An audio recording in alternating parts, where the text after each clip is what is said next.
All right, welcome back to Two Stupid Guys Trade Stocks. I'm Vinny, I'm Dylan. and today we're going to talk about the crush that Disney had this week, and talk a little bit about their streaming business and where this revenue is coming from. Yeah, we also did some production upgrades, which essentially means it's the exact same thing, but with laser sounds. No big deal. It's pretty, Yeah, that's great Disney pretty tie, right? A fancy. little Star Wars. Yeah. Yeah, there you go. If you like this kind of entertaining stock market content, we're just two super guys trying to figure everything out. Give us a like and subscribe.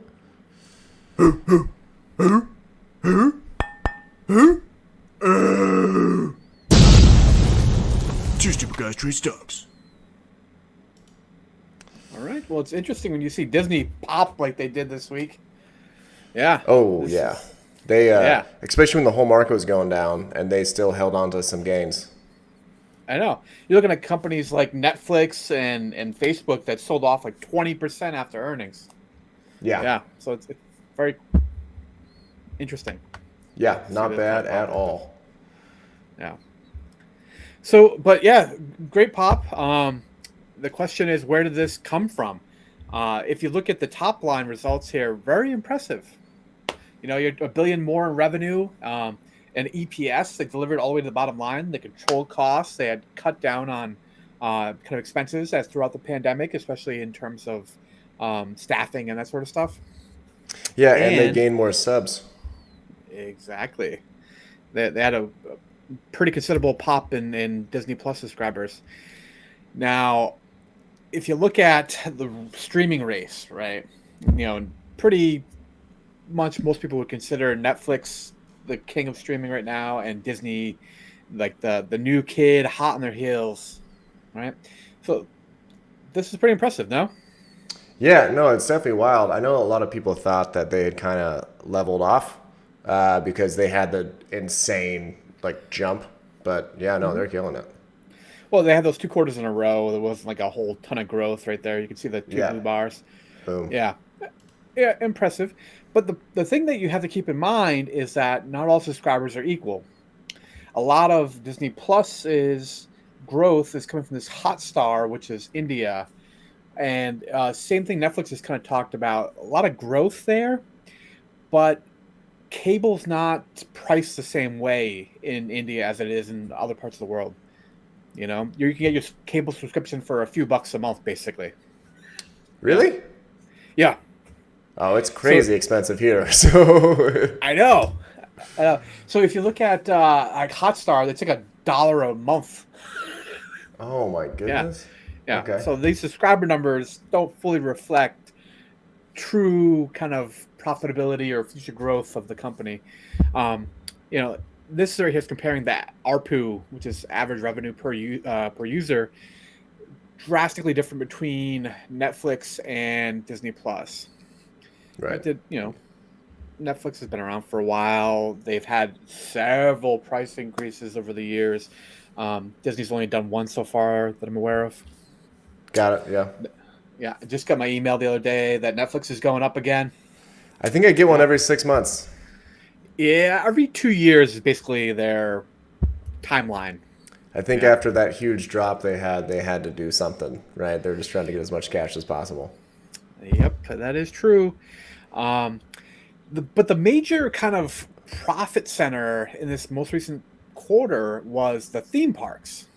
You know, look at that. You're talking about 7 billion in revenue. Yeah. So Yeah. when you're comparing year over year, last year they weren't running any cruises. This year they're running some cruises, diminished capacity though. But then when you look at the parks themselves, not only is attendance up, they've figured out how to extract a lot more high profitable like income, I guess, from their subscribers I, or I I think for the parks, there's visitors. also a big thing of people are tired of being cooped up for the last 2 years. So now everyone just wants to go everywhere. Yeah. So they introduced like a kind of a dynamic pricing where the days that are more competitive, they're actually charging higher number, like in terms of what your ticket cost, Oh, surge and then pricing, but for theme surge parks. pricing. All right. Exactly. Yeah. And the other thing, I don't know if you've followed their development of this Genie Plus at all. Yeah, they are ringing that cash register. Absolutely. So, you ever been to Disney parks? I haven't in a long time. I'm more of a Six Flags guy myself.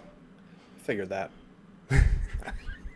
Well, do you remember like the Fast Pass?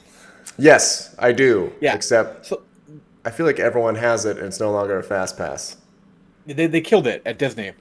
Oh, It okay. is now they have Genie, which is like an app, and then there's Genie Plus, which is a paid service, which I think is $15 per person per day.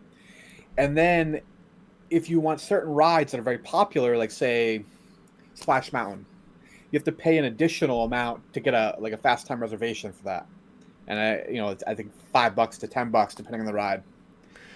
Are they at the point where, because the big thing when you have long lines is people aren't spending money while they're in the line, right? So are they at the Yeah. point where you just eliminate lines and kind of like a restaurant situation where it's, hey, we'll send you a text, be here in 5 minutes or you lose your spot? No, they are not there. They're doing this more from a kind of cash grab. So they can only put so many people through a ride in a certain day, it has a certain capacity.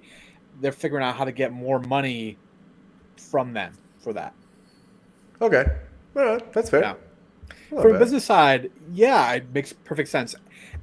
At some point, you could take over and start to lose your client base a little bit. I haven't heard of that, but there's definitely a negative sentiment amongst like theme park reviewers since this change. Okay. Yeah, Well, I mean, this comes to the big question, though. You bullish or bearish on Disney? I would say bullish. So from the standpoint of, yeah, exactly. I'm having too much fun with the soundboard. Just because people are a little bit turned off by it, you'd actually have to see a park attendants turning around before you realize that they had taken it too far. And Right. you haven't seen that. No, and I honestly, I think the next logically is what I said, get people out of lines, which is kind of what they're doing in a way to get people through stuff faster.